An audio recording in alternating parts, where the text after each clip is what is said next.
Halo semiwanya, selamat datang kembali di channel ini. Kalian pernah nggak sih saat melihat foto atau video keindahan bawah laut Raja Ampat atau Teluk Triton di Papua Barat, terus bertanya-tanya, kenapa ya ikan-ikan di sana bisa begitu berwarna-warni? Seolah-olah ada pelukis handal yang sengaja mewarnai mereka satu persatu. Nah, ternyata ada sebuah legenda yang indah banget dari tanah Papua yang mencoba menjawab pertanyaan itu. Legenda ini bukan cuma soal asal-usul, tapi juga penuh makna. Jadi hari ini kita akan menyelami sebuah cerita rakyat yang memukau, yaitu legenda ikan pelangi dan rahasia Teluk Triton. Siapkan diri kalian untuk berpetualang ke ujung timur Indonesia dan menemukan keajaiban di balik warna-warni surga bawah lautnya.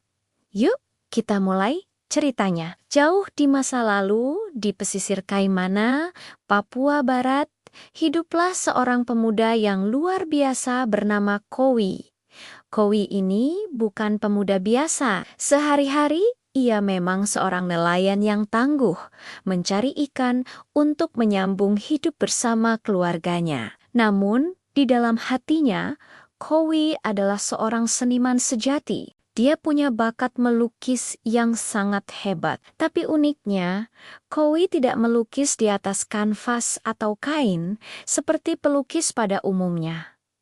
Kanvasnya adalah alam itu sendiri. Ia sering mengumpulkan geta-geta pohon yang berwarna pekat dan sori-sari bunga yang cerah, lalu mencampurnya untuk dijadikan cat alami. Dengan cat buatannya itu, ia akan menghabiskan waktunya melukis di atas bata-beta karang di sepanjang pantai. Ia mengubah beta-beta yang tadinya biasa saja menjadi karya seni yang indah, penuh dengan pola dan warna yang memanjakan mata. Meskipun Kowi sangat mencintai seni dan keindahan, ada satu hal yang selalu membuatnya merasa sedikit sedih dan resah. Setiap kali ia melaut, ia melihat pemandangan yang sama di bawah permukaan air. Laut di sekitar desanya memang jernih, tapi isinya terasa monoton. Ikan-ikan yang berenang di sana, semuanya berwarna sama abu-abu keperakan.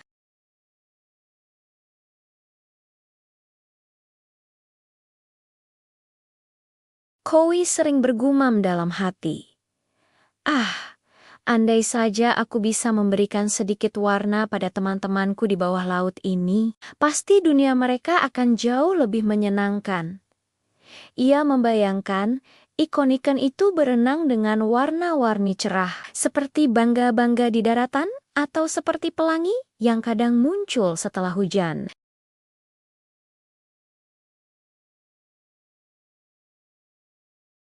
Suatu malam, setelah seharian melaut dan melukis, Kowi tertidur lelap dengan perasaan gundah yang masih tersisa. Dalam tidurnya, ia mengalami sebuah mimpi yang sangat aneh dan terasa begitu nyata. Ia mendapati dirinya berada di sebuah tempat yang asing. Lalu sesosok kakek tua berjanggut putih panjang dan bijaksana menghampirinya. Pakaian kakek itu terbuat dari lumut laut yang berkilauan, dan tongkatnya terbuat dari karang yang indah. Kakek itu tersenyum ramah dan berkata dengan suara yang tenang dan berwibawa, "Aku tahu apa yang merisaukan hatimu, anak muda." Kowi terkejut, namun ia merasakan aura kedamaian dari sosok itu. Kakek itu kemudian memperkenalkan diri sebagai penjaga gaib Teluk Triton, pelindung seluruh kehidupan di perairan Kaimana. Sang kakek berkata, "Kowi, keinginanmu untuk memberi warna pada penghuni laut adalah niat yang sangat mulia. Allah mendengar keinginan tulusmu." Mata Kowi berbinar penuh harap. "Jika engkau benar-benar ingin mewujudkan impianmu," lanjut sang kakek, "engkau harus melakukan sebuah perjalanan. Setelah hujan reda, saat pelangi membentang di langit, dakilah puncak bukit karang tertinggi yang menghadap ke laut. Di sana, di celah-celah bebatuannya, engkau akan menemukan tetesan cahaya pelangi yang masih tertinggal. Kumpulkan cahaya itu, karena itulah cat abadi yang kau butuhkan." Tepat setelah memberikan petunjuk itu, Sosok kakek perlahan memudar. Dan Koi pun terbangun dari tidurnya. Jantungnya berdebar kencang.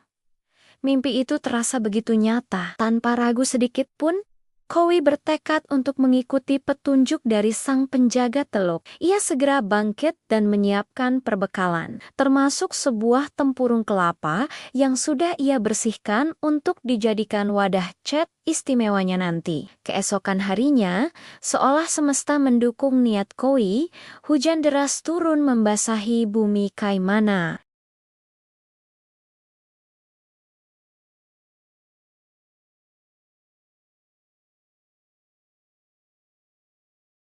Warnanya begitu tajam dan cemerlang. Inilah saat yang Detang Hutangu Kowi dengan semangat yang membara. Ia segera memulai perjalanannya mendaki bukit karang tertinggi, tepat seperti yang dikatakan kakek dalam mimpinya. Pendakian itu tidak mudah. Bebatuan karang yang basah sangat licin dan tajam, namun tekad Kowe lebih kuat dari rintangan apapun. Sesampainya di puncak, ia terpana oleh pemandangan yang ada di hadapannya. Sisa-sisa warna pelangi benar-benar ada di sana. Tetesan-tetesan cahaya berwarna merah, jingga, kuning, hijau, biru, nila, dan ungu berkilauan di sela-sela batu, seolah-olah permata cair dari langit. Dengan hati-hati, Kowi mulai mengumpulkan setiap tetes cahaya itu ke dalam tempurung kelapa yang ia bawa. Setelah wadahnya penuh dengan cairan warna-warni yang ajaib, ia turun kembali ke pantai. Kowi kemudian mengambil sedikit getah dari sebuah pohon yang oleh masyarakat setempat dipercaya memiliki kekuatan magis. Ia mencampurkan getah itu ke dalam cairan pelangi, berharap agar warnanya bisa menempel dengan sempurna. Setelah semuanya siap, Koi mengambil napas dalam-dalam, lalu menyelam ke dalam laut yang biru dan jernih. Ia membawa serta tempurung kelapa berisi cat pelanginya. Di bawah air,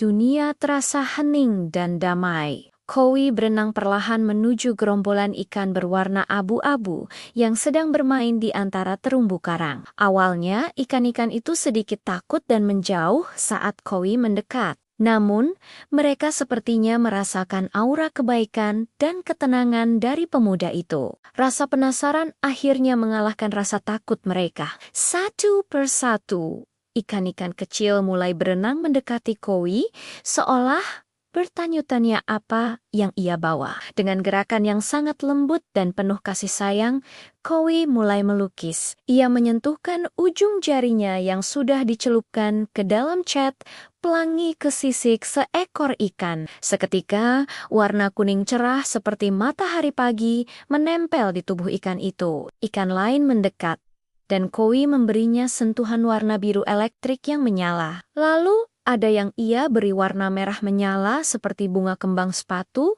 ada yang jingga, ada yang hijau toska. Koi terus melukis dengan penuh sukacita, memberikan setiap ikan kombinasi warna yang unik dan indah. Ia seolah menari di bawah air dengan kuas jarinya dan kanvas berupa tubuh ikon-ikan yang polos. Setelah Koi selesai melukis beberapa ikan, sesuatu yang ajaib terjadi. Tiba-tiba, seluruh perairan di sekitarnya bergetar dengan lembut, dan sebuah cahaya hangat menyebar dari ikon-ikon yang baru saja diwarnai. Warna-warna yang dilukis Koi ternyata tidak luntur oleh air laut. Sebaliknya, warna itu justru menyatu secara permanen dengan sisik ikan dan mulai bersinar dari dalam. Ikan yang tadinya berwarna abu-abu kusam kini berubah menjadi makhluk yang cemerlang dan penuh warna. Mereka berenang dengan lebih lincah dan gembira.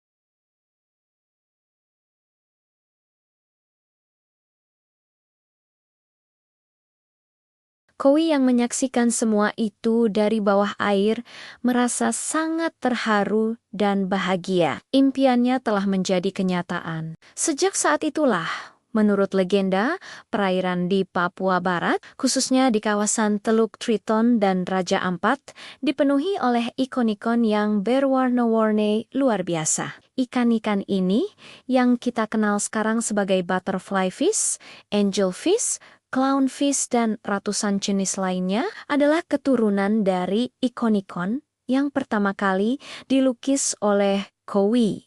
Masyarakat setempat percaya bahwa ikan-ikan pelangi itu adalah karya seni abadi dari Kowi, sebuah hadiah darinya untuk menjaga keceriaan dan keindahan lautan untuk selamanya. Setiap kali mereka melihat ikan berwarna-warni, mereka teringat pada kisah seorang pemuda yang begitu mencintai alamnya. Jadi, apa pesan moral yang bisa kita ambil dari legenda Kowi dan ikan pelangi ini? Cerita ini mengajarkan kita tentang kekuatan kreativitas dan pentingnya kecintaan terhadap lingkungan. Kowi memiliki bakat melukis, sebuah anugerah yang luar biasa. Namun, yang membuat bakatnya menjadi sangat mulia adalah karena ia tidak menggunakannya untuk kepentingan diri sendiri.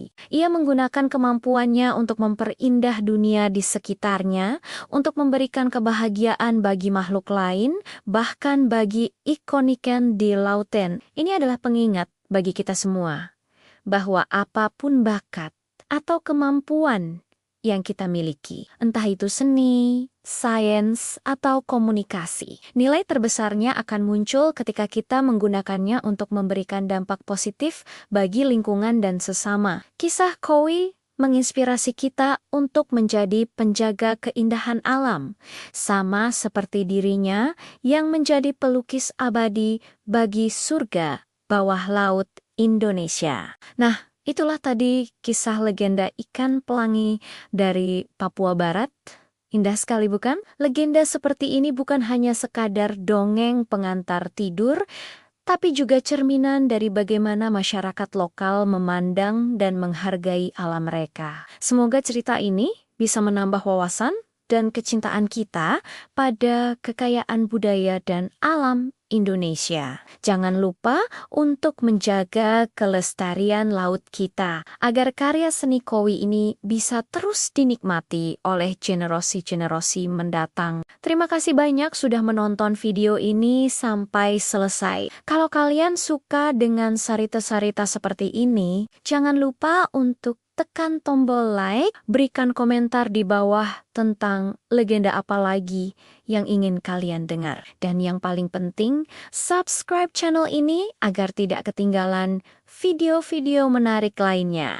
Sampai jumpa di petualangan cerita berikutnya. Dadah!